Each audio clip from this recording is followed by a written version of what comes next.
Okay. Right. Okay. Assalamu alaikum warahmatullahi wabarakatuh. And everybody, sorry for the late for the delay. I hope everybody's here watching. And right, let me just turn this off. Right. I just wanted to make sure that I'm going, because last time I did a show and I was talking for about 20 minutes and nobody could hear me because it wasn't working. Anyway, so now we're live on air. Alhamdulillah, jazakallah khair for the sister to come, and let's start, inshallah.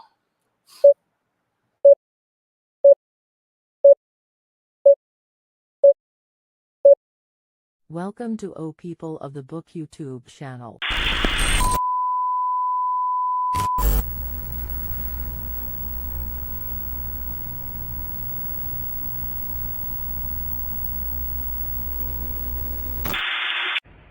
الله أكبر الله أكبر الله أكبر الله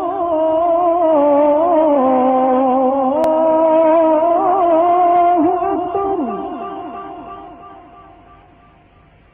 أشهد أن لا إله إلا الله أشهد أن لا إله إلا الله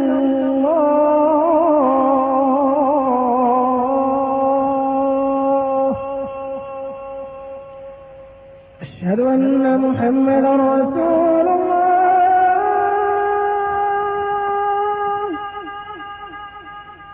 أشهد أن محمدا رسول الله.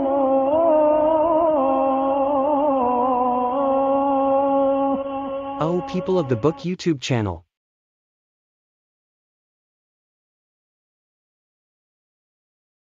نبرات شعري سطرت لمداد حبري والقلم نبرات شعري سطرت لمداد حبري والقلم نبرات شعري سطرت لمداد حبري والقلم هيا قصائد سائلي قلب النوى ليس الشبم هيا قصائد سائلي قلب النوى ليس الشبم.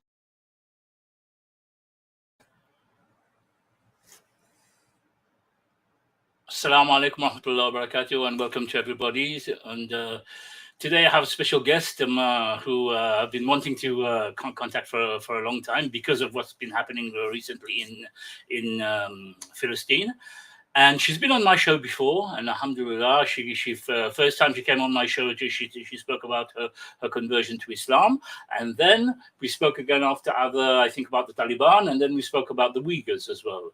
Now, please welcome on the show Sister Yvonne Ridley, who's today we're going to be talking about the situation in Palestine. First of all, let me just mention that I haven't been online for a while. There have been some little here and there or whatever. And last 2 weeks ago, I did a show concerning Palestine, which is actually a show that was actually talking about specifically from the Quran, where it mentions that if an evildoer brings something to you, verify it before you actually believe it, before you spread it.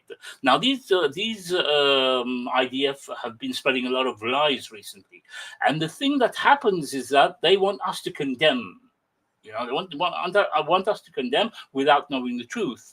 So there was a show that was going on in the Chris Hedges report, and he was interviewing Max Blumenthal. And I actually went through that and stopped and everything. So if you didn't get it, didn't get to watch it last time, I hope you can go and watch it. It's on my channel. So let me welcome Sister Yvonne.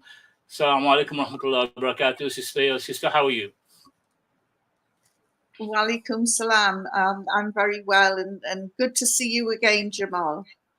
Yes, good to see you too. I knew this is a subject that you are going to be able to give us a lot of information on, because you have been it's not the first time, like, you've been involved. I know there was, like, the flotillas and everything when they were trying to break the blockades and everything. You'd been involved in it, and this is why I decided, I said, no, the person who can give me information, and especially at the moment you've been involved in the marches that have been happening and everything. So I think I need to introduce myself more than I need to introduce you. But first of all, let's go through some of the books that you've written. I think most people know that Sister Yvonne Ridley is a journalist and an author as well, and she's written so many books here. Her first book that I read, In the Hands of the Taliban, when she was released from the hostage with the Taliban. Then one book that I found recently was very interesting, Ticket to Paradise, which is what probably we'll be talking about. And then there's Torture, Does It Work? Interrogation Issues and Effectiveness in the Global War on Terror. Then she has a very interesting book as well, which I noticed as well, is The Rise of the Prophet Muhammad sallallahu alaihi wasallam. So go out and get her books, and I'm sure you'll be very well informed, and you'll be able to know what's going on. Anyway, sister, a lot of people are very misinformed, thinking that life started on October the 7th. Because you see, before I go any further, let me do a Piers Morgan. Yeah, do you condemn Hamas? Right? No, I don't. Right. Okay. Right. Let's go. Anyway, so most people think that life started on October the 7th. There was nothing before that. Nothing happened. Everybody was drinking tea in Israel, and can you please take us back? Take us back to to history and your experiences, your travels to there. I know you've been to Gaza several times and everything. Can you take us back and explain to us and what led to the actual what happened in October 7th? Because a lot of people are misinformed. Well, it depends how far back you want to go. If you want to go back to the 1920s, then we come to the Balfour Treaty, which was a document of about 26 words in which Lord Balfour, the Foreign Secretary in Britain, promised the Jewish people a land for Jews. And that land was Palestine.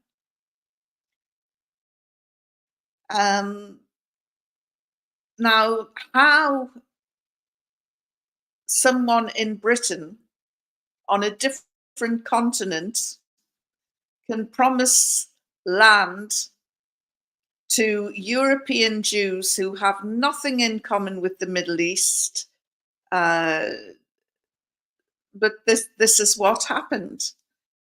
And by the time, I think it was in the 1940s,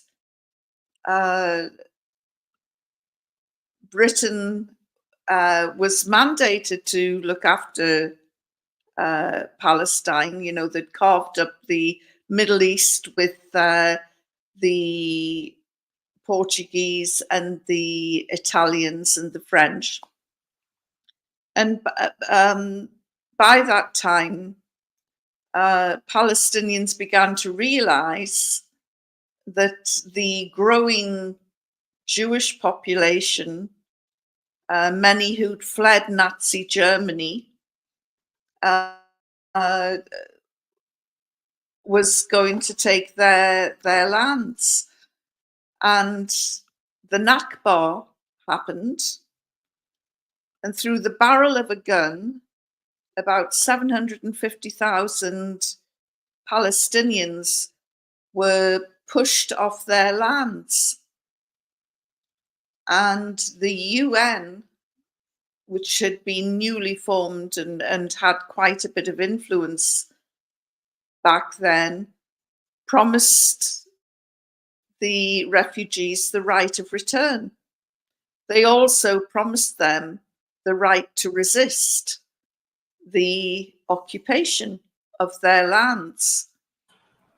Is that true? They were promised the right to resist as well? I, It I didn't is. I didn't know that actually. Yes, it's embraced in international law that every person who is occupied has the right to resist the occupation that they're in, and that is what the Palestinians have done. And so this is where we're at now. There are millions of displaced Palestinians who all want the right to return, and this is one of the reasons, we're in Gaza at the moment. There are tens of thousands of orphans, and people I know with kind hearts are clamoring to say, we'll take these babies, we'll take these orphans, and they can't. And that's because they will dilute the Palestinian population. And these, all these babies are Palestinians, and that is where they will remain until, inshallah, they do eventually get their lands back. And of course, the people who support Israel are called Zionists. It's a political ideology, but not all Jews are Zionists, and not all Zionists are Jews. In fact, there's about 5 million Christian Zionists in America, all Trump supporters, who give unconditional support to Israel. And Israel, I think it was George W. Bush who said, if Israel didn't exist, we would invent it, because America needs its own watchdog in the Middle East. And Israel, not the size of a South African game park, is sandwiched there in the Middle East between or around Lebanon, Jordan, Syria. It's surrounded by the Arab nations, who I have to say have shown no leadership at all in the OIC or the Arab League. They've had a great chance in recent weeks to make their presence felt, but the only one who is standing strong in defense of Palestine at the moment is the emir of the Ummah by proxy, and that is Erdogan from Turkey. And that will annoy a lot of people, I know, but that is the reality. He is the only one who is standing up for the Palestinians.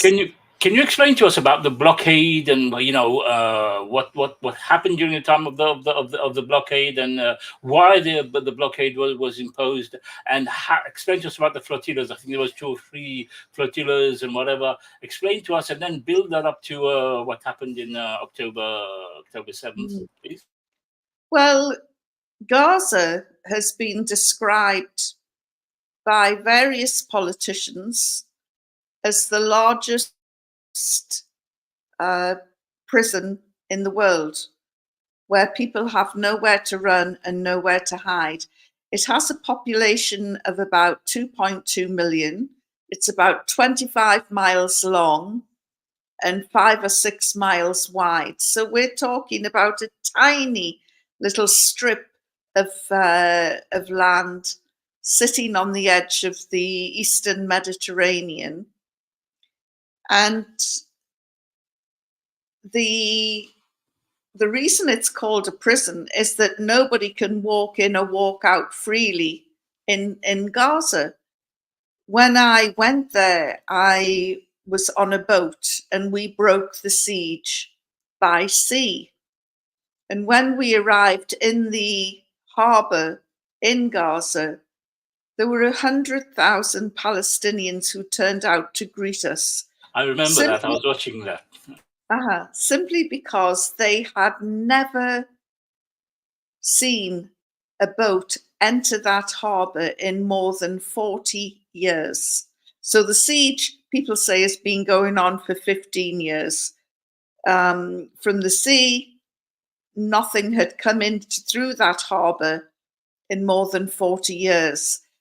They had an airport which was built by foreign investment and was almost immediately carpet bombed by Israel. So there's no access by air.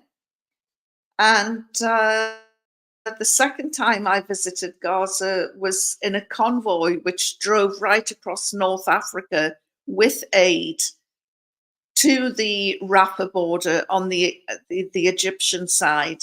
And we waited for days before the Egyptians would open the border. And it became so politically sensitive that the Egyptians just said, just open it and let them in. And we got into Gaza just through gentle persistence and persuasion. And the people of Gaza, once you get inside, it's an amazing place, full of history, rich in history, with places like Khan Yunis, which is mentioned in the Quran. And it's an incredible place where people are so close to Allah that you know you're in a Muslim country, and they hold on to the rope of Allah so tightly. And this is something that we have seen in between the carnage and the bloodshed on our television screens. We've seen people saying this is, if it's the will of Allah, and their strength of belief has been. I wanted to get to that actually, because I'm going to come through. Sorry, I'm going to come to the issue of how you came to Islam, yeah, and how today, because of what's happening in Gaza and Palestine, how so many people are getting interested in Islam. Yeah. And the fact that you just mentioned now that no matter what bombs are falling on their head, they're still turning around and saying Allah suffices us, and Allah Akbar, Allah Akbar. So there's a lot of people. I'll get to that afterwards. Carry on, sister. And people around the world have been watching this and thinking, what is in this religion that gives these people such a strong belief in their faith? And so people have started reading the Quran, and they are converting to Islam, alhamdulillah, because it's like the 9/11 effect. After 9/11, all people knew was that it was something to do with Muslims, and they wanted to find out what on earth is in this book that promotes so much hate and violence. And of course, we all know that the Quran promotes peace. And so it's 9/11 turned Islam into the fastest growing religion in the West. And there has been another surge after the events of October 7th. Okay, now we've got to October 7th. I want to explain one thing to people who don't know. There are reasons why Hamas did what they did. It's not a hatred of Jews. It's not a hatred of the people around them. First of all, they wanted to release the thousands of prisoners that are held by the Israelis in their prisons. That's one thing. Secondly, is to get public support. Yeah, public support is before a lot of people didn't know what was happening there, and now a lot of people know. Thirdly, to free their land, yeah, and also so we got so we got them to release the prisoners. We'll talk about that in a while. And to get public support and to free their land. Now, sister, you were a hostage before. Okay, you were a hostage, you got freed, and like you said, like the people who are very much into Islam. Now, the fact that you were a hostage and you got freed, and that made you get interested into Islam, and alhamdulillah, mashallah, you reverted to Islam, and you just mentioned that there's a lot of people who are interested in Islam through that. Now, can you imagine the hostages that were held? Can you speak a bit about that? The hostages that were held by Hamas, and the difference of the prisoners. Well, they are hostages because a lot of them weren't even tried. They didn't even go through any trial or whatever. And they've been in these prisons for years, some of them. I mean, I saw kids that were picked up at the age of 8, 9 years old. And now they're 7, 8 years old. They're 17, 18 or whatever. And they've been released. So it was not a hatred of Jews. They did that for their land. They did that for the prisoners to be released and to get public support, which I can see is happening now. Can you just give us some bit more detail on that, please? Well, the whole hostage taking was quite triggering for me because it put me right back into Afghanistan, and the memories came flooding back. Now, I was treated with courtesy and respect by the Taliban that held me, who were following to the letter of the law the instructions of Mullah Omar, who'd actually written a document. He was their spiritual leader back in 2001.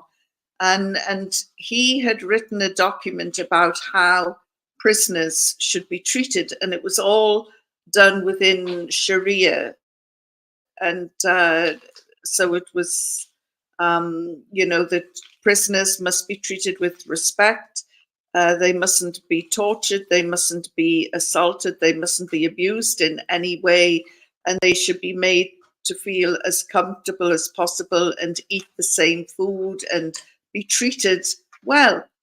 And this is how I was treated in Afghanistan by the Taliban. Now, I know that Hamas has a similar ideology. And when I was told that over 200 had been taken, I thought to myself, there's going to be some Yvonne Ridleys coming out of this. And because I knew or felt that what I know from Gaza, that they would be treated with respect. And of course, when the very first 2 hostages were released on humanitarian grounds, one was an old lady who may have been a Holocaust survivor, but she certainly had the pain of the Holocaust in her life. When she stepped out, she walked away and then she stopped and she turned round. And she went back to this great big soldier who was hooded and had the Hamas mask on. And she shook his hand and said shalom, which is peace. And I thought, yes, the Israelis were furious that this was shown on TV. And unfortunately, we haven't been able as journalists to interview any of the hostages since then, because of course Israel doesn't want people to believe that Hamas is anything other than the devil's seed.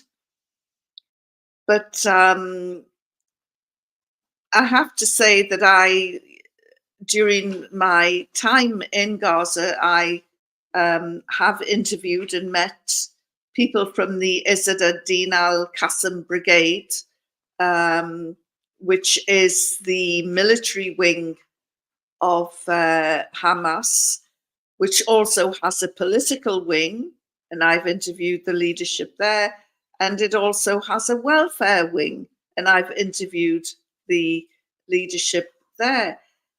And I have to say, the Qassam Brigade, they are a scary set of young men. 85% of them are orphans. their parents have been killed by the Israeli occupation forces. So these men have an axe to grind. Now then, when you consider all of the orphans that have been created in this latest onslaught of Gaza, you have to wonder what on earth are the Israelis thinking of, because what they're doing is planting seeds. And those seeds in 20 years' time will either become Hamas fighters or something else, you know, maybe something even more radical or more brutal, or, you know, there is a lesson to be learned which the Israelis just don't seem to understand. And I think it's because the Israelis are hell-bent on genocide, the total erasure of Palestinians in Gaza. And that's the only explanation that I can think of. And it's something that the Secretary General of the United Nations, Antonio Guterres, thinks as well. Otherwise, he wouldn't have invoked this Article 99 also. Yes, and so as we're talking now, the United Nations is talking, but the Americans have already said that they will not agree to a ceasefire. I was going to ask you about that in a while, but anyway, you mentioned it already. We were talking about the prisoners. I mean, the amount of prisoners that are in their prisons: girls, boys, men, women. You know, indiscriminately. You know, they lock them up for nothing. They will come to an area for nothing and just pick up boys. Sometimes they will shoot them in the head or whatever, kill them, or they will take them. And only today they actually, I'm sure you know about that, where they went into, I think it was Khan Yunis or a different area, and they stripped all the men and took them away to prison or whatever, you know? Well, I get a lot of videos sent me and images and pictures. And an Arab brother sent me a very grainy video of these men sitting, wearing nothing but their underpants, sitting in rows. And I sent him a message back saying, "Where is this?" And he said, "Gaza." And I said, "Look, you've got to stop sending fake news." I genuinely looked at these images and honestly thought not even Israel could do this. There were journalists, doctors, UNRWA, United Nations workers among these men. And I said to him, the lies that Israel is putting out has discredited every bit of information that's coming out, and we must not fall into that trap. So don't send me any more fake news. I then had to go back and apologize to him when I realized those pictures were real. So do you remember the Abu Ghraib pictures and everything? What came out of that? I mean, obviously, an Arab man has got his dignity. Yeah. Now you take an Arab man, yes. You strip him, and you expose his body everywhere, and then you expect him, for him not to be radicalized. I mean, I don't know what these people think. You know, what you've done now, you've actually created a new Hamas. Well, funnily enough, I was looking through Google to find if there were any other similar images to this. And all of the South American dictatorships, military dictatorships, have done this. Duterte in the Philippines has done this.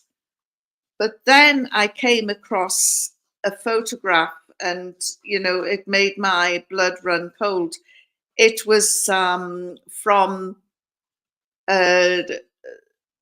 the Nazi Germany's first concentration camp, and there they held Jewish prisoners stripped to their bare essentials. And this picture came from the US Holocaust Museum. And all I think of is this is a classic case of the abused becoming the abuser. Now, I know that drawing parallels between Nazi Germany and Tel Aviv today is considered anti-Semitic. But I would humbly suggest that what other conclusions can people draw when they see similar images from 1941 in this concentration camp to present day 2023 in a street in Gaza? And as I say, when I first saw it, I just thought, no, it's fake news. And I really berated the brother for sending me fake news, and then had to eat slices of humble pie afterwards and apologize to him because it was indeed genuine. But this is a war that is throwing up so many different lies. And I was so pleased when you mentioned, I forgot his name now, Max Blumenthal, who has done a lot of digging into various atrocities that we've seen unfold in Gaza, and he's been able to explain them. And they are not what they seem. About 4 days ago, we had an Israeli forensic scientist who was showing images of what she said were Israeli women who had been raped. And she showed one image and said, look, this woman has been stripped naked from the waist down. Her skirt is over her head. Her torn underwear is hanging off one leg. And it's quite clear before she was murdered, she was raped. And, she went into awful detail. And again, I just thought this is really shocking. And if Hamas soldiers have behaved in this way, then they should be put through every single court in the world, and including the international. I was watching Scott Ritter, and I follow him quite a bit, and he actually explained what happened there. Then Hamas came, they attacked. Like I said, the purpose of coming there was to get their hostages, to to free their land, and also to get public support. They didn't come there to kill any Jews or whatever. When they opened those gates, a lot of people came in as well. A lot of people who were not Hamas. A lot of people found, the first time they're going through these gates, going through Israel or whatever. So people just went through. That's how he was explaining it. And some of them, after Hamas left, they just went berserk and they did whatever they want. And he even said the same thing that you were saying, that Hamas are not a type of, they're well organized, well disciplined, and they would not do something like that. So he was explaining that there was a load of people who came. They even mentioned, I think, they're trying to create a lot of lies. They're using actors and everything to give false testimony. And they even mentioned that there were 2 kids who were taken as hostages, and their legs were put on motorcycle, and their legs were burnt in order to put marks or whatever on them. And then I realized, I said, I saw it that day, that a lot of people were going through on motorcycles who were not Hamas. You know, so these people captured them, brought them back, Mhm. and obviously they got scarred. So they're blaming all this on Hamas now. Yes. Well, the images that this woman was showing, saying these are the women from the Israeli music festival, those images turned out to be more than a year old and were of Kurdish women fighters who had been murdered and raped. And I was appalled when I was pointed to a Japanese website where the same images were, and they were the images of the Kurdish women fighters. And I just felt so bad for the family of those heroic Kurdish women, because I thought, you know, they've suffered rape, they've been murdered, and now Israel is parading these images to the world, saying these are our women, and defiling the women over it again, and it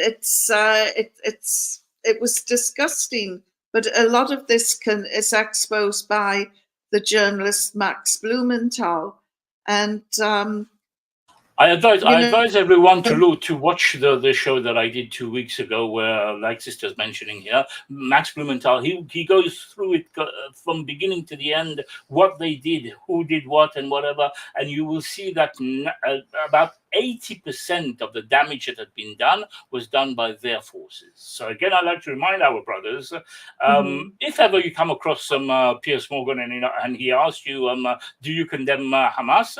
Tell him that Hamas didn't do all this. Yeah, tell him to watch Max Blumenthal, and he will get the true story of actually what happened there. Because a lot of things have been blamed on Hamas that they didn't do. So, like the Quran tells us, that if an evildoer brings something to you, verify it first. Otherwise, you could regret it. Yeah, not in these exact words, but I'm just going my to say. understanding is that this was a catastrophic intelligence failure by Mossad, which is supposed to be the finest spy agency in the world with all the most advanced technology.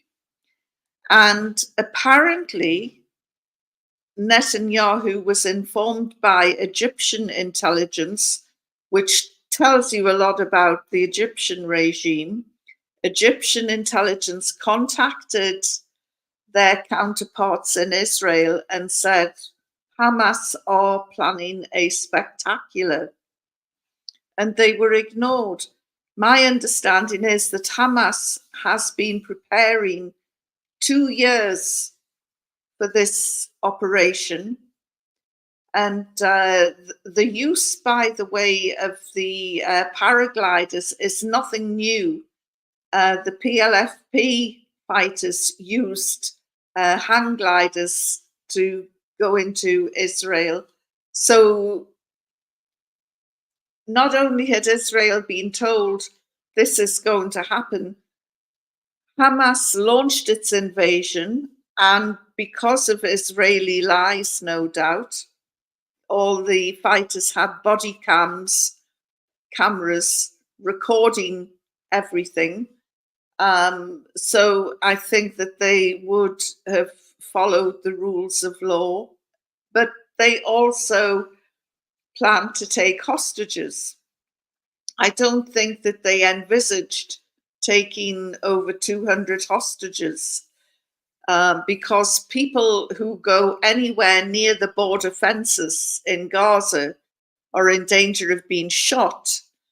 I don't think they imagined that they would get the access that they got. They didn't know about the music festival until they broke out. They broke out in 7 different points across the border.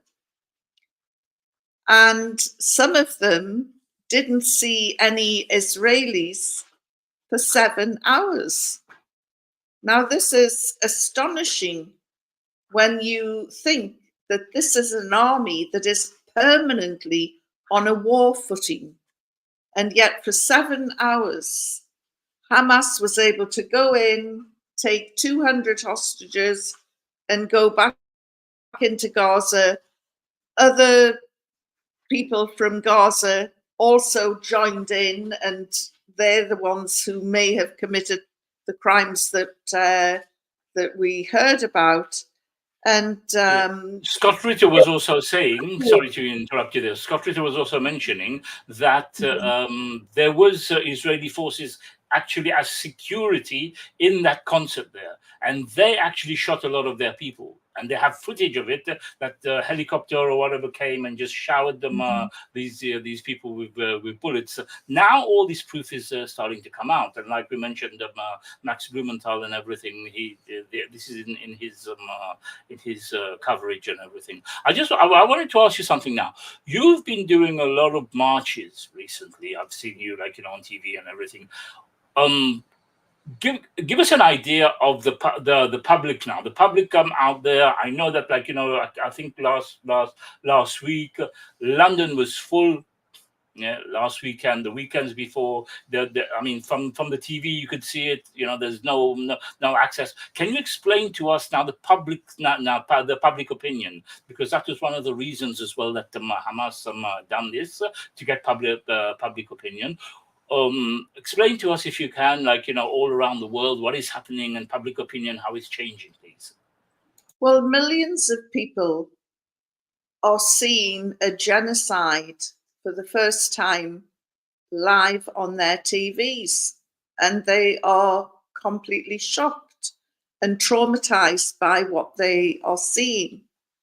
The images are distressing. This is the first time such brutality has been shown on TV. What Israel has kept out all of the Western media. The Western media cannot get into Gaza. They cannot cover the war with any degree of accuracy. And they certainly, the ones that were let in to look at and witness the Hamas control center in the Al-Shifa hospital, which didn't exist, had their intelligence insulted and more or less said so on TV. So Western journalists aren't allowed in. However, the heroic Palestinian journalists have, and they have reported fearlessly about many what paid is with happening. their lives as well for it. Many journalists paid with their lives, yeah? More than 60 so far, the highest number of journalists killed in any conflict to date. And not only is Israel targeting journalists, they are targeting the family of the journalists. And we have seen some shocking images of journalists who have gone to the scene of devastation only to discover that 8-10 members of their family are dead.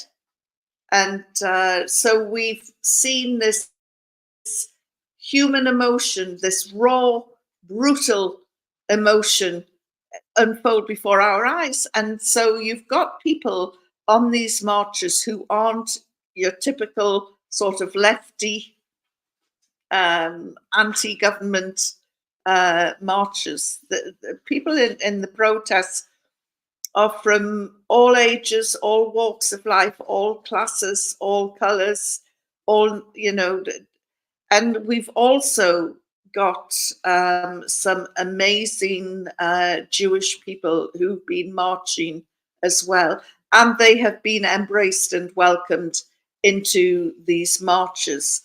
One of the most memorable if I could just interrupt there. We have to let the viewers know as well that there is a difference between the Jews and the Zionists. There's a lot of the Jews who are supporting these marches at the moment. You can see plenty of them, who are on the side of Palestine. So we shouldn't confound between the Jews and Zionists. A lot of the Jews don't believe in the don't believe in the state in the state of Israel. So when you do meet the Jews as well, be courteous. The proper Jews, I mean, like, you know, be courteous to them, because these people, some of them, when you look in Israel, some of them are getting beaten by the Zionists there. Some of them who are hosting them Palestinian flags and everything. And another thing, if you, while you carry on, sorry, I interrupted you. If you can mention also the fact that in Britain they banned the Palestinian flag,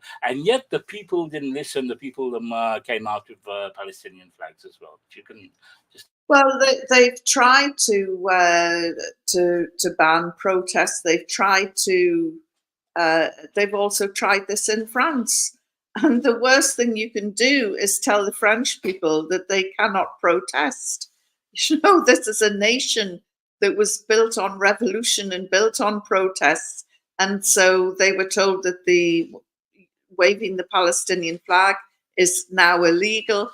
And so they came out in their thousands waving Palestinian flags. So it's not working.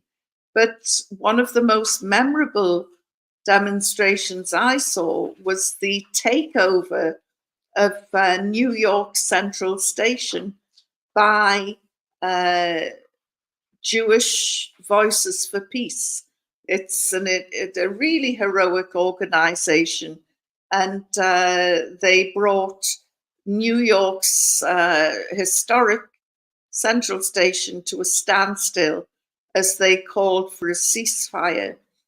But, you know, I would say to all of our brothers and sisters to treat all Jews without exception with courtesy and respect, because I want you to cast your minds back to 9/11, where Muslims came under horrible abuse as they walked down the streets from people who were in fear, people who just saw a hijab or even a turban, and just became abusive. And, you know, we have to remember the pain that caused our community back in 9/11. So please, if you see Jews in the streets, treat them with courtesy and respect, because this is a very tough time for them. The crimes being perpetrated by the Israeli occupation forces is not being done in their name. Many of them are absolutely appalled by this. This is the thing that I wanted to point out, because a lot of people, like, you know, would have confused. Now, the other thing is, we were talking about the lies that they were inventing. They carried on about these 40 babies, and even the U.S. president himself. I mean, how low can you go? He said he saw pictures of 40 decapitated babies. Yeah, and women being raped and all these lies that they're inventing. And like I mentioned earlier on, recently they've just now started paying actors to kind of like say, like, you know, they saw women being raped and everything. Now, it's actually, you know, horrendous. Can we move on to something very important now, which is all the displacement, the collective punishment, the starvation, bombing schools and everything. Now, this this is war crimes, isn't it? I mean, like, you know, as far as you know, as far as the laws are concerned, this is genocide. This is war crimes. Can we go into all that? Of course, it's genocide. It can't be anything else. I remember when the Burmese military was accused of genocide, and more than 1 million people were displaced and fled into neighboring Bangladesh because they had nowhere else to go. And what we are seeing are 1.8 million people, which is about 85% of the population of Gaza, is homeless, is displaced. And there are big fears by Egypt that they're going to end up in the Sinai. And there are also fears by the rest of the world that Israel wants to push the Palestinians into the Sinai desert. And this is, it is genocide. And 7,000, 8,000 Muslim men and boys were murdered in Srebrenica, which is called a genocide. Now, the death toll, as you said at the beginning of this program, Jamal, is that is in excess of 16, 17,000, 6,000 of which are children and babies. This is genocide. There is no other word for it. And we really have to get a ceasefire underway. And the Israelis must bow down to international pressure and international laws. Tonight, as we're talking, you know, that we know that the UN Security Council is meeting. And this is a very important, influential global power. And the decision to go to war in Iraq the first time was made because Saddam Hussein had violated or ignored 12 UN resolutions.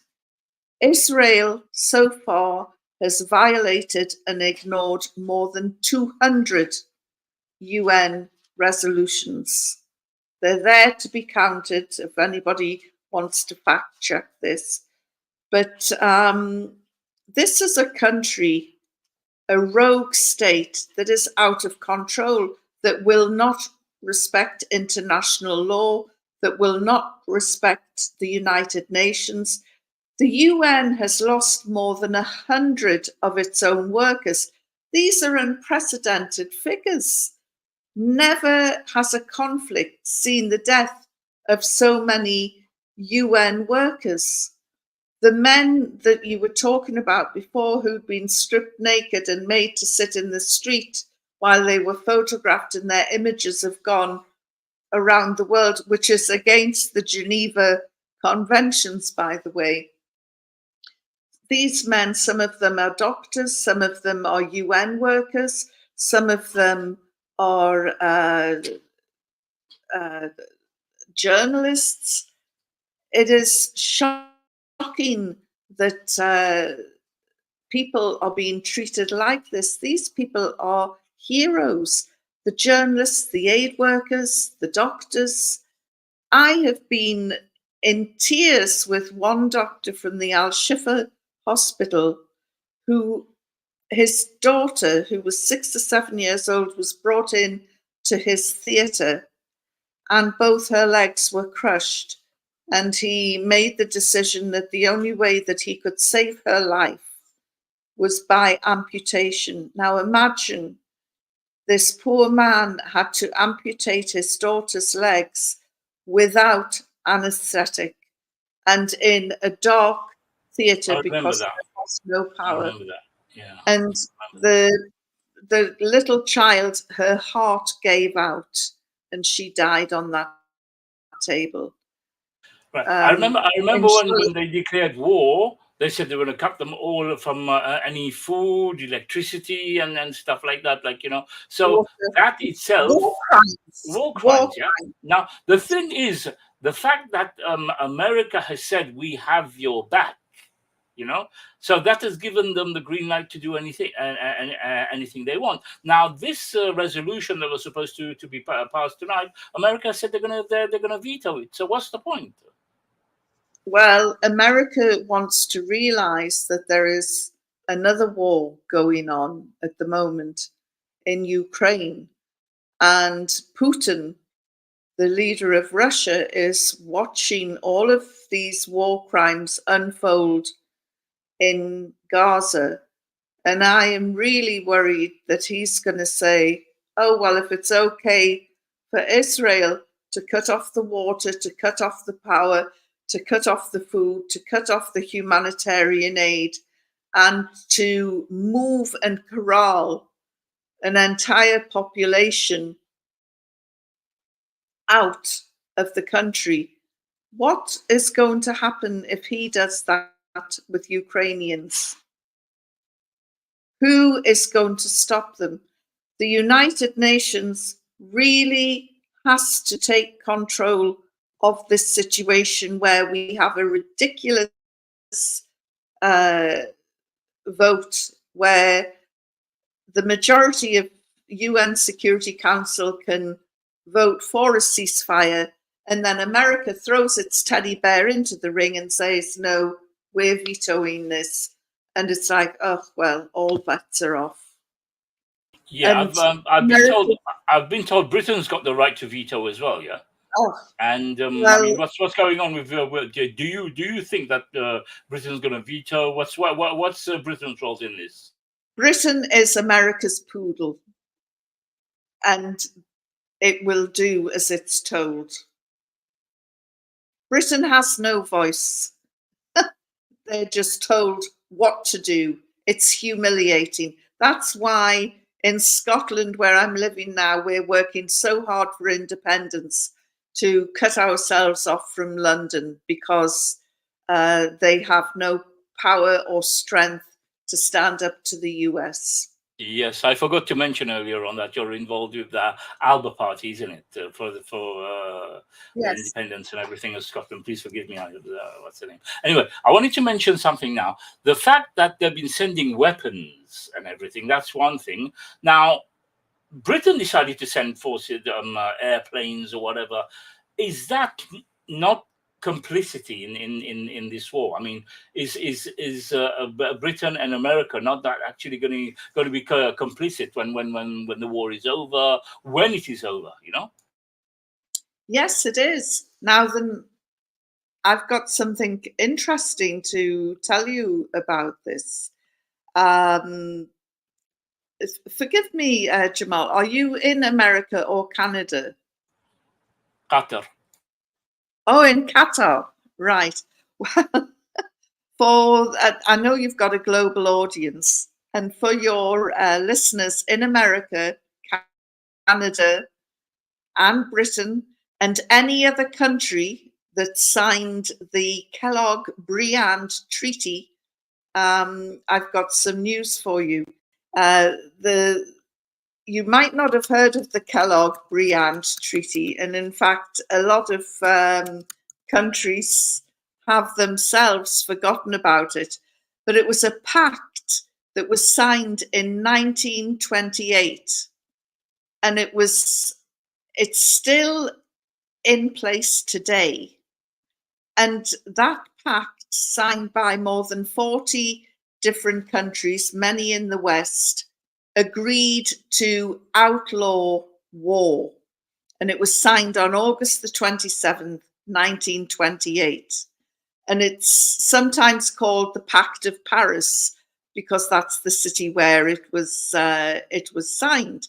And it was a huge deal. It was done in the wake of the so-called War to End All Wars, which was World War I. And I am using that treaty to set up a trust fund, and I am going to withhold my taxes. Now, this is a very touchy subject, I know, in America, but this trust fund, I don't intend not to pay my taxes. I will pay my taxes into this trust fund that I will set up, which will say, take the tax that I owe you, but by doing so, you must sign that you are not breaking the Kellogg-Briand Agreement, that you are not committing war crimes, that you are not complicit in war crimes, and you are not supplying weapons to countries that are committing war crimes. Right. And you can pay taxes. It's Very interesting. I was going to it, ask you as well. Are the people in the States able to do this as well? Because now they've found out, most of them, that their tax money is going to fund them Israel and everything. If they are able to do that, then that'll be a big change. Really, really big change. well, what I would say is go onto the website probityco.com, and it will all be explained there. And for the lawyers out there, and there's bound to be a lot of lawyers listening in, look at the legality of it. And I know somebody in Britain who set up a trust fund for his council tax, and he pays into this fund the money that he owes for his council tax, and he asks the council, the local authority, to sign this agreement, and he hasn't paid his council tax now for 6 years because the local authority will not collect it because it knows that it cannot sign this agreement. And it's really interesting. You know, we are all law-abiding citizens. We don't want to break the law, so we don't want to pay our taxes to an entity or government that does break the law. Please subscribe and like. This is exclusive that the sister is giving us now. Subscribe, like, and share. Okay, this is very, very good news, very interesting news, very good. And I was hoping that something could have been done, because these people are paying their taxes, and then you end up like, so many millions of people out on the streets trying to get the government not to send their money to Israel. And I was thinking, well, how are they going to do it? How are they going to do that now? If the money is coming out of their salaries directly, how are they going to do it? And you've answered my question, basically. So it's very interesting. Well, it's all explained in probityco.com. Right. That's very, probityco.com. And right, very, very good. It's something that will appeal to all law-abiding citizens. We're not telling you don't pay your taxes. We're just saying put your taxes in a trust. And you can download the papers for the trust on this website as well. And it's all free. And your taxes will sit in the trust for about a year. And then after that, you can take the taxes back and invest it in something for your community. So it's a good law-abiding way of resisting the brutal war in Gaza. So I can see that you're checking. I think you must be on the site now, because you've got the expression on your face that I had when I saw it. It's like, is this for real? It's so beautiful and so simple. We should all resist. It's perfectly legal. Very, very good. I'm very, very, very happy about that, because I was thinking to myself, how can people, how are they going to be able to all this, they're out on the streets and okay, a lot of things are being said, but action needs to be taken. You see, action needs to be taken, and this is the action, because now if they're going to be paying their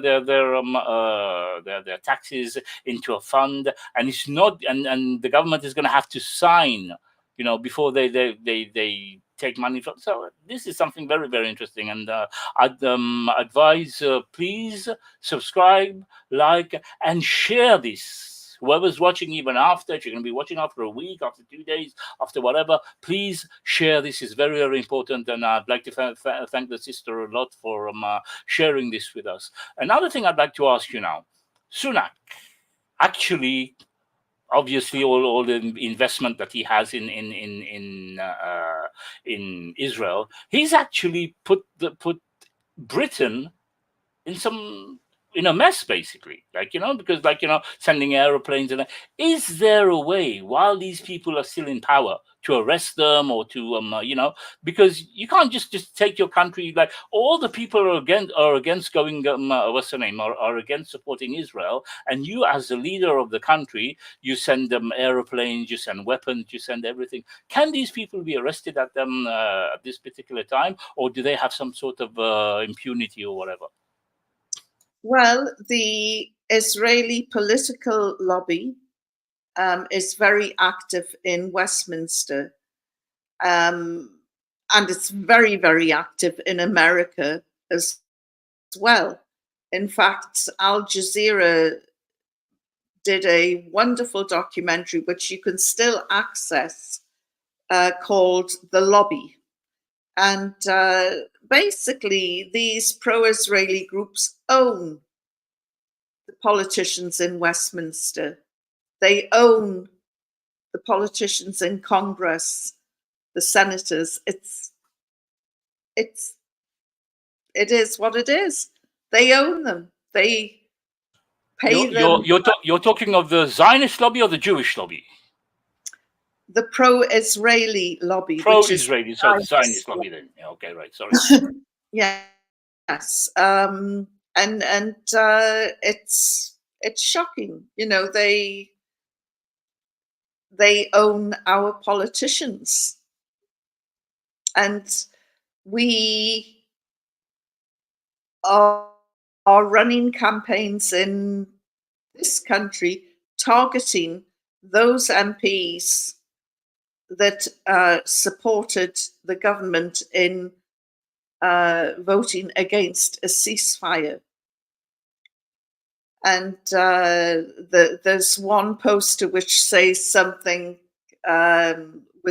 it has the politician's face on, and it says, "You can run, you can hide, but you voted for genocide.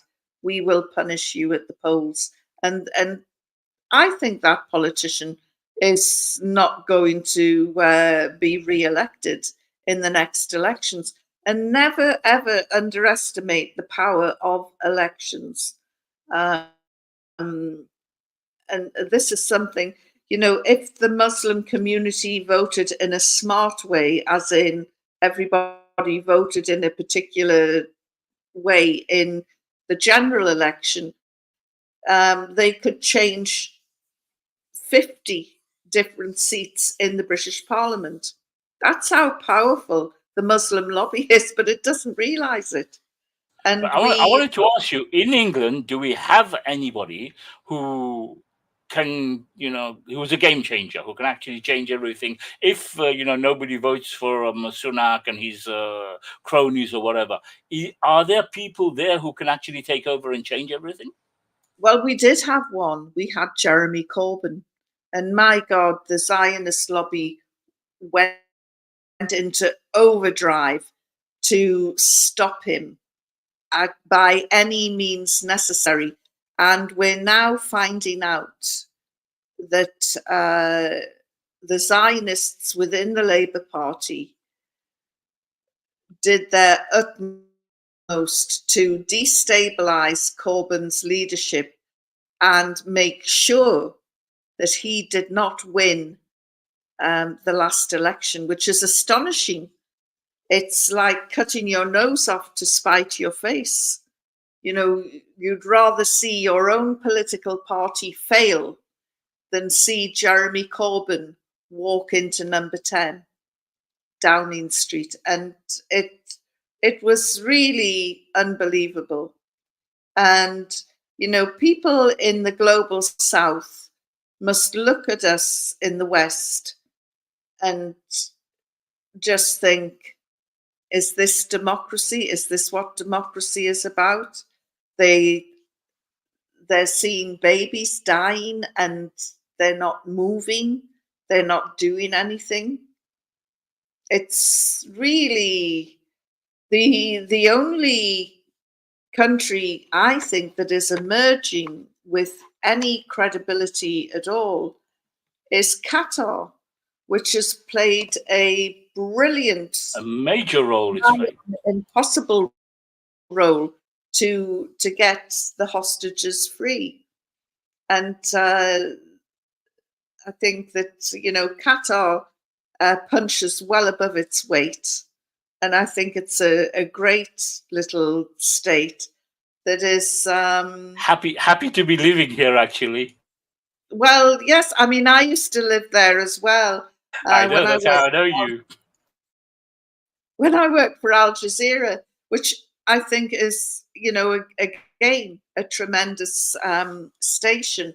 Unfortunately, I was rather combative in my role working at Al Jazeera, and I was sacked for it. So anyway, but they don't stop me from coming in, and so that's good. And And I did. I understand there's some people who've been brought here for treatment as well, so it's very good. I don't know whether I should be saying this in public, but I understand there are some some of the Palestinians who are here for treatment.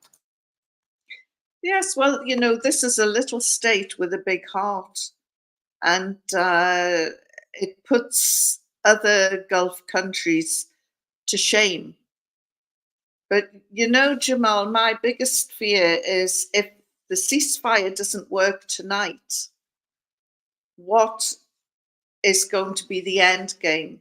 Because Hezbollah is sitting in Lebanon and the clock is ticking, and it's only a matter of time before they get more involved. The Houthi rebels in Yemen are lobbing over missiles, and Iran is sitting there armed and dangerous, and Turkey is making quite a few loud noises. And I just worry that if this ceasefire doesn't happen, we could slide into a third world war, all because of a state, a rogue state, not even the size of a South African game park. It's really frightening. And of course, they've threatened to nuke the Palestinians. Exactly. That's the other thing I was going to mention now. I mean, you can elaborate on that. There is a script that goes round that Israel has the right to defend themselves. Now, the occupier has the right to defend themselves. What about the one who's been occupied for so many years? I don't hear that going round. All I hear every time is like a parrot man, talking. Israel has the right to defend themselves. Israel, and everyone just grasps on to this script. Israel has the right to defend themselves, and what they are doing at the moment cannot be considered self-defense, can it? No.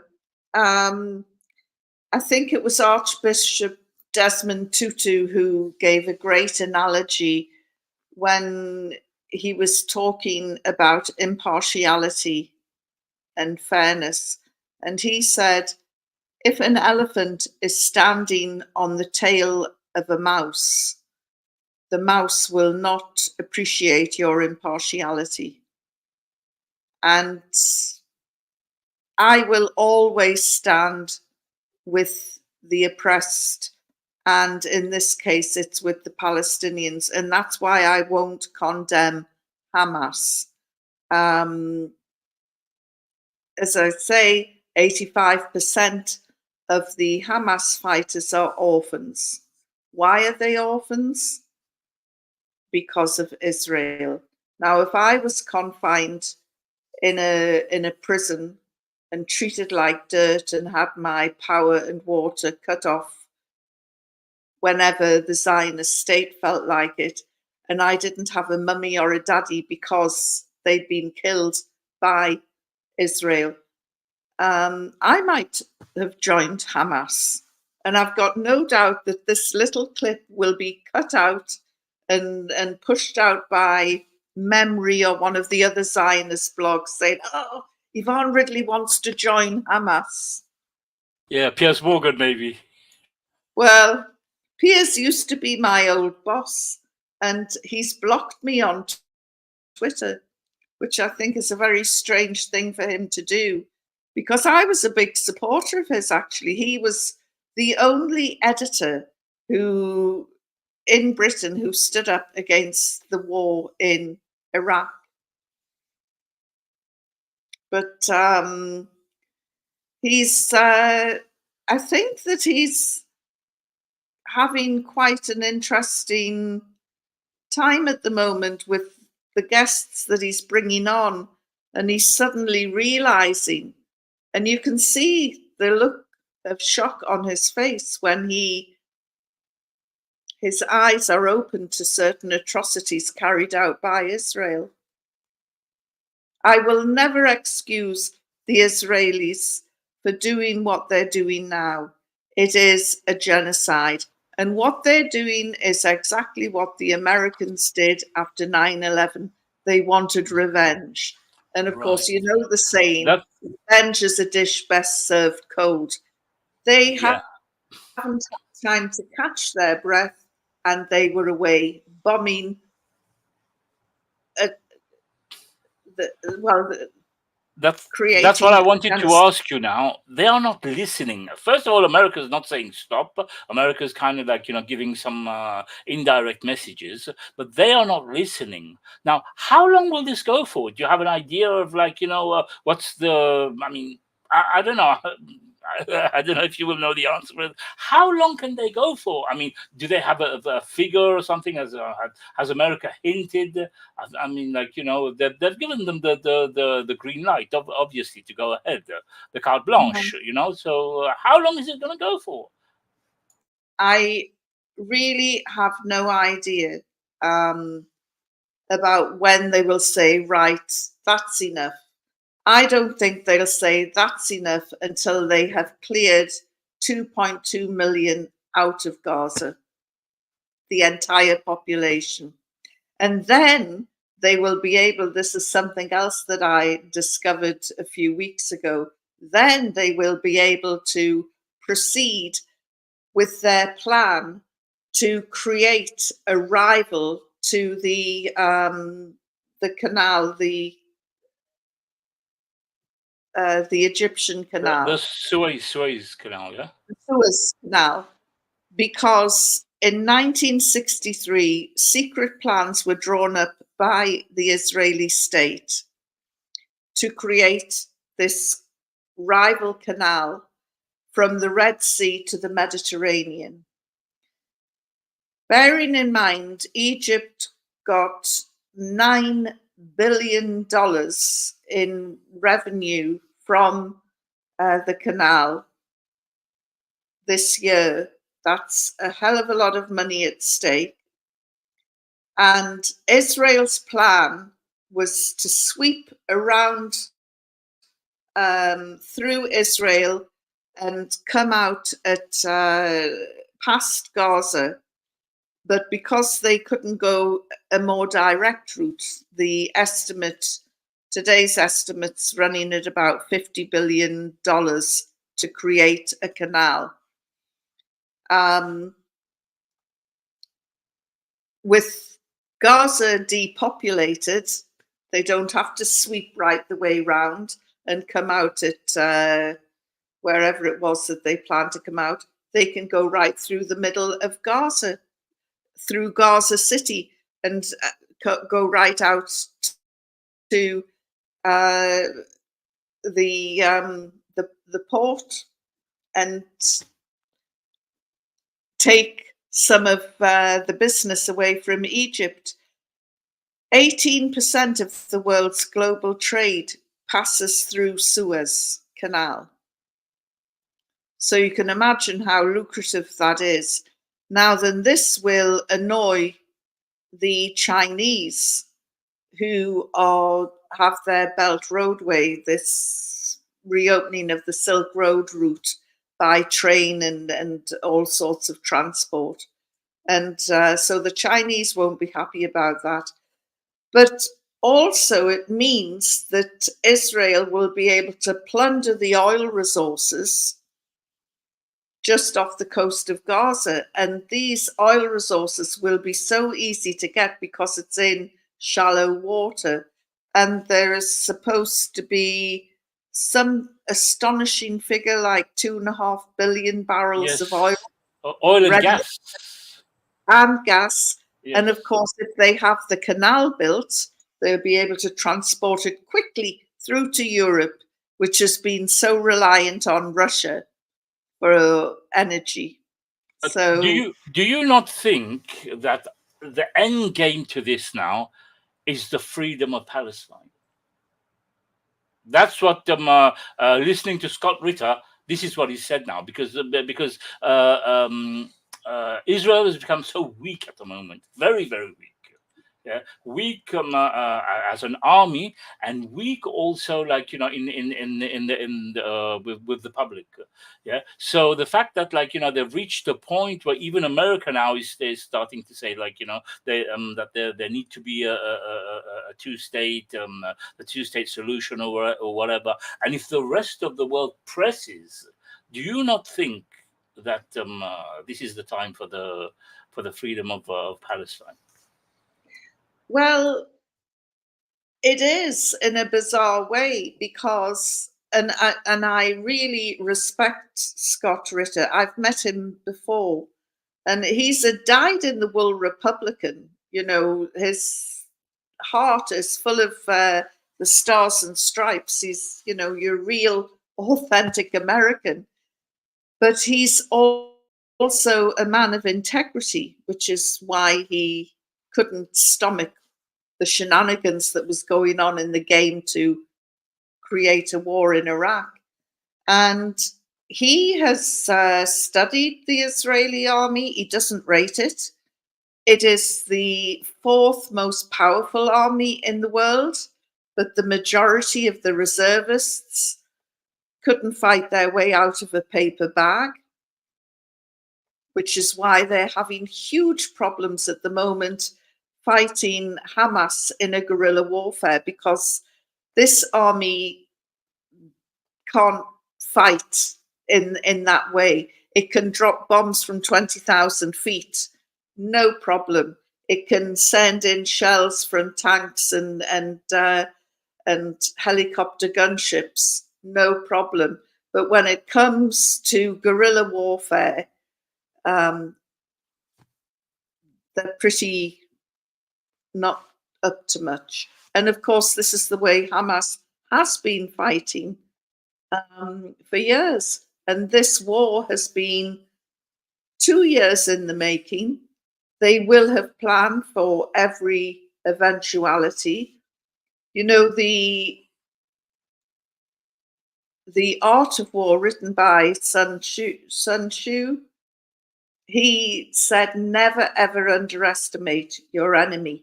And this is exactly what Israel is doing by writing the Palestinians off as animals. Do you know there are more PhDs in Gaza than anywhere else in the world? And there are more PhDs in the Hamas government than any other government in the world. They call them animals. These people are hugely intelligent. And, their finest minds will have been working on this for 2 years. So it's incredible that Israel has not been able to rescue the hostages.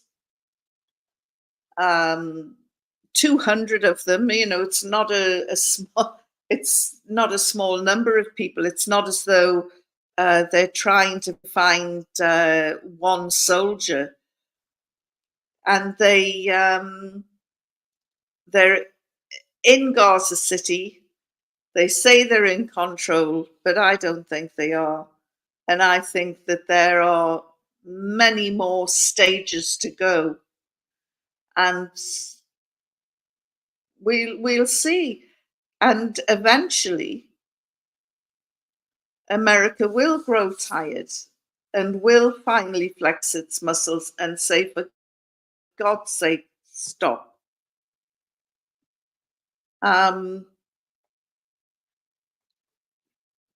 We're going to have to talk about peace, inshallah, and of course Qatar will be in there as an honest, trustworthy broker, and it'll be interesting to see who else will be at the table. Certainly, Hamas will have to be at the table. You know, they are the Palestinian people's choice. And the Israelis are making exactly the same mistake that America made with the Iraqis. They thought if we bring sanctions to them, they'll turn on Saddam. And of course, they didn't. They probably were closer to Saddam than they were to the Americans. When they freed the prisoners, these kids, when they were coming, who were they praising? They weren't praising them, Fatah or Abbas or whatever. They were praising Hamas. Hamas was the ones who got them out of these prisons. That's right. So even in the West Bank, even wherever they were praising Hamas. The Hamas flags were flying in the West Bank, and I just thought this must be really sticking in the craw of the Palestinian Authority in Ramallah. But, that is one of the most corrupt regimes, and they have been essentially Tel Aviv's handmaiden, carrying out their instructions. And if there were free and fair elections tomorrow, the people would vote for Hamas. And that's what Israel doesn't want. No, but I have seen exactly how Hamas behaves in the Gaza Strip. And when I was there, the Prime Minister was Ismail Haniyeh. Ismail Haniyeh lived in a refugee camp. And I don't know any other Muslim leader who lives in a refugee camp. Also, he's able to lead the prayers. I don't know many. I know that Erdogan does lead the prayers, but I don't know many Muslim leaders that can lead the prayers in the same way that Ismail Haniyeh does. And I went to his home in Gaza, and he has 13 children, alhamdulillah. And he also pays for or contributes money towards a number of orphans as well. And he's a very nice, kind man. And people who are voting for Hamas are seeing him dressed the same as they are, living in the same conditions that they are, eating the same food that they are, suffering in the same way when the lights are switched off or the water is turned off. And they see this. And then they see the politicians from the Palestinian Authority driving in great big motorcades. And, when I was there, and it was after Operation Cast Lead, I think in 2008, 2009, I was walking through the Gaza Strip, and I saw this, it looked like a Spanish villa right in the middle of all this bombed out area with a swimming pool and a veranda and shutters. As I say, it looked like a Spanish hacienda. And I said, who lives there? And they said, that is Mahmoud Abbas's home. And I said, what? The leader of the PA? And they said yes. And I said, it's immaculate, maybe do the Israelis know it's his home? They said, oh, yes. And it wasn't touched, it wasn't bombed, it wasn't shelled. It'd be interesting to see. And it had a swimming pool. It'll be interesting to see if that villa is still standing. And I was just astonished. And I said, how often does he come to Gaza? They said, oh, he stayed here one night. And, this is people who are suffering are having to walk past this beautiful villa every day and thinking, this is Mahmoud Abbas's home. They're not going to vote I was actually for laughing. I was actually laughing the other day when Israel were asked, well, what will happen after you've got rid of Hamas, and they said they're going to give Gaza in the hands of Mahmoud Abbas. I thought, what? The people don't even like him. The people don't even want him.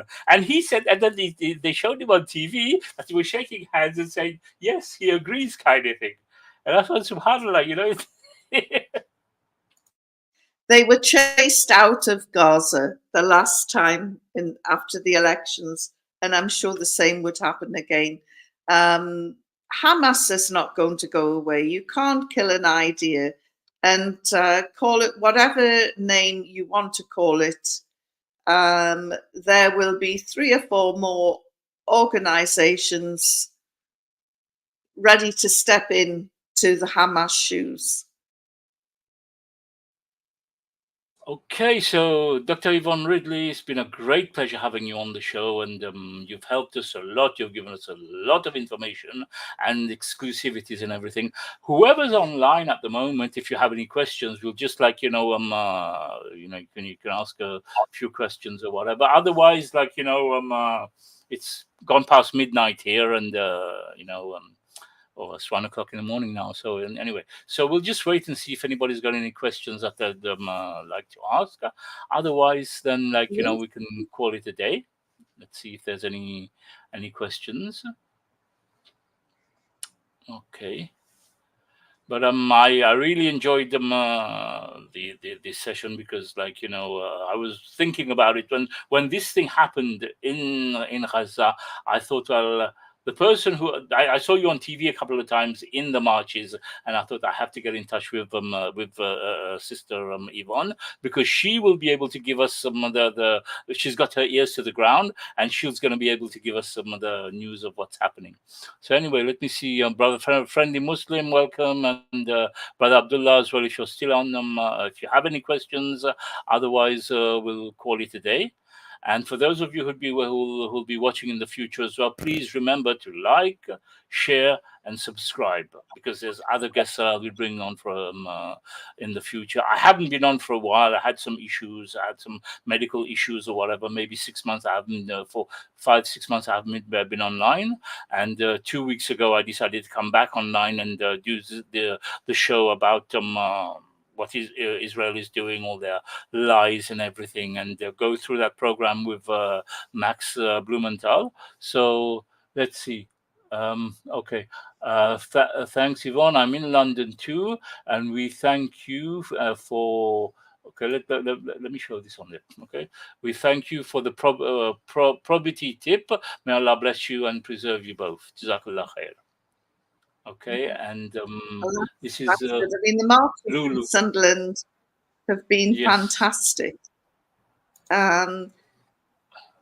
Oops. I was involved in one bit of street theatre, which was really lovely, and I can't remember the name of it. It originated from a theatre in Gaza, who obviously they can't operate at the moment, and they devised something called the Gaza Monologues, which were eyewitness accounts by people who lived in Gaza. And we stood and read these accounts in the train station in Glasgow, and got quite a wonderful reaction from people who were hearing the accounts from people from all walks of life in Gaza, and it's called the Gaza Monologues, and anybody can do it because yes, it was written by the Ashtar Youth program, and I think it would be great to for people to get involved and with these Gaza monologues. I can't. Maybe I can get it over to you there. That's I've sent it to you, Jamal. Maybe you can put it up.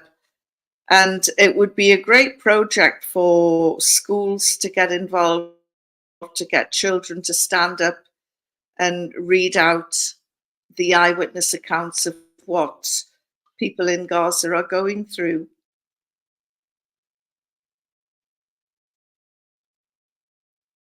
And I know that it was brought to some theatres. It doesn't have to be in theatre, but it was brought to some theatres in the West End. But we performed in Glasgow Central Station.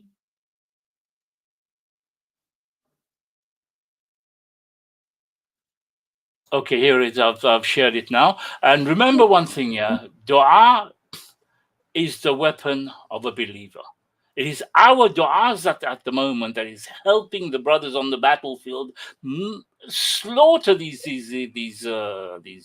soldiers there who think they are winning, but it is our du'a. So remember to continue making du'a for the brothers. Every single day you hear 5 people, 6 people, how many tanks or whatever have been blown up. It is because of our du'as. So we have to continue making du'a for them. That's all they have. They got nobody else. They've only got Allah, and nobody else is with them. Yeah, so we need to make dua for them, and inshallah we will get some good results. If there is anybody else who's got any, we should also we should also be mindful of the name of the Hamas attack, which invoked Al-Aqsa, and remember that if it wasn't for the heroic resistance of the Palestinians, we, the Muslim Ummah, would have lost Masjid al-Aqsa a long time ago. And, we owe the Palestinian people so much. Exactly. And that's one thing that I forgot as well. Among the things that I was talking about the reasons why they did this, I forgot to note that down. It is also because of Masjid al-Aqsa, to free Masjid al-Aqsa, because of what was happening before October the 7th, the way they were doing, they were digging, they were going in, walking in with dogs, with whatever. So that's one of the reasons why this actual event that happened was called Tufan al-Aqsa, because, Al-Aqsa flood, so this is the reason why. And like the sister just mentioned that, if it wasn't for them, Al-Aqsa would have been gone a long time ago. So I'd like to thank you all for joining. Okay, what's this? So we've got this link there that the sisters shared with us, and there was something I'd like to say before we go. Sister, when you were taken hostage, or when you left, did you say bye-bye to your what's the name? Did you wave bye-bye to your captors? Because that's what we see now. When these captives are being released, you see them in the van saying bye-bye, bye-bye, even blowing kisses as well. No, I didn't blow any kisses, but when I got out of the people carrier, I got out backwards and I walked backwards across no man's land, waving, because I thought as soon as I turned my back, they might just shoot me. And because I was horrible to them. I mean, they fully expected me to give quite a different press conference to the one that I gave when I was asked, how were you treated? And I said, I was treated with courtesy and respect. They must have fallen off their chairs and thought, my goodness, she's changed her opinion. But I have to say, when I returned to Afghanistan, when they were in power, and I went back to the group that had held me, they had a guard of honor outside as I walked into the building, and which was a sign of respect. So we're all buddies now, and I think that in years to come, the hostages' stories will come out, and they will turn out to be great advocates for Palestine. I think, Palestine has won the war of hearts and minds, hands down, very easily. Right. What is your final words that you'd like to give to the people who are watching, people who will be watching in the future as well, and what is going on at the moment before we finish? What are your final words, please? Follow the example of the people of Gaza and hold on tight to the rope. Right. Okay. Jazakallah khair. Jazakallah khair, and assalamu alaikum to you, sister Dr. Yvonne Ridley, and I hope Allah rewards you with the best in this world and in Akhirah as well, because a lot of people can benefit a lot from what you've been explaining to us. And I hope in the future I can get to invite you on the show again. Hopefully not for something, every time that there's problems, that's when I invite you on the show. It's either for the Uyghurs, either for Taliban or whatever, now for Palestine. But Jazakallah khair, and may Allah reward you. Subhana rabbika rabbil izzati amma yasifun wa salamun alal mursalin walhamdulillahi rabbil alamin. Assalamu alaikum wa rahmatullahi wa barakatuh. Thank you.